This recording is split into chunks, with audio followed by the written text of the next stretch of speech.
আমার বিয়ে হয়েছে আজ থেকে 13 বছর আগে পারিবারিকভাবে।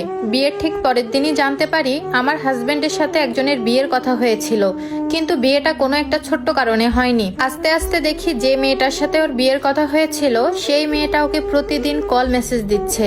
তখন বুঝতে পারি তাদের মধ্যে প্রেমও হয়েছিল। আমি যখন আমার হাজবেন্ডকে বললাম ওই মেয়েটা কেন তোমাকে মেসেজ দেয়, কল দেয়, তখন আমার হাজবেন্ড উত্তরে বলল, আমি ওই মেয়েকে বলেই দিয়েছি আমার বিয়ে হয়ে গেছে। কিন্তু বিয়ের 7 মাস অতিক্রম হওয়ার পরেও দেখি ঠিক একইভাবে আমার হাজবেন্ডের ফোনে মেসেজ আসে, কল আসে। এসব দেখার পর আমি ওই মেয়ের নাম্বারটা লুকিয়ে নিয়ে তাকে ভদ্র ভাষায় কল দিয়ে জানিয়ে দিলাম সে যেন আর বিরক্ত না করে। বিশ্বাস করেন ওই মেয়েটা আর যোগাযোগ করেনি।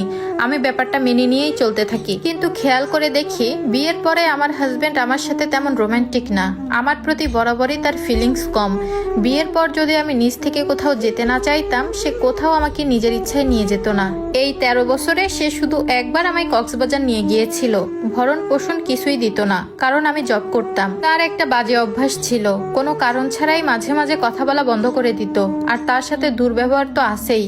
যাই হোক, এসব অসহ্য যন্ত্রণা সহ্য করেই আমি তার সাথে ছিলাম, কারণ বিয়ের 1 বছরের মধ্যে আমাদের একটা বেবি হয়ে যায়। যাই হোক, সব কাহিনী বলতে গেলে এখন বিশাল একটা বই লেখা হয়ে যাবে, যার প্রতিটা পাতায় শুধু আমাকে দেওয়া অসহ্য রকমের মানসিক যন্ত্রণা আর অবহেলা ছাড়া কিছুই পাবেন না।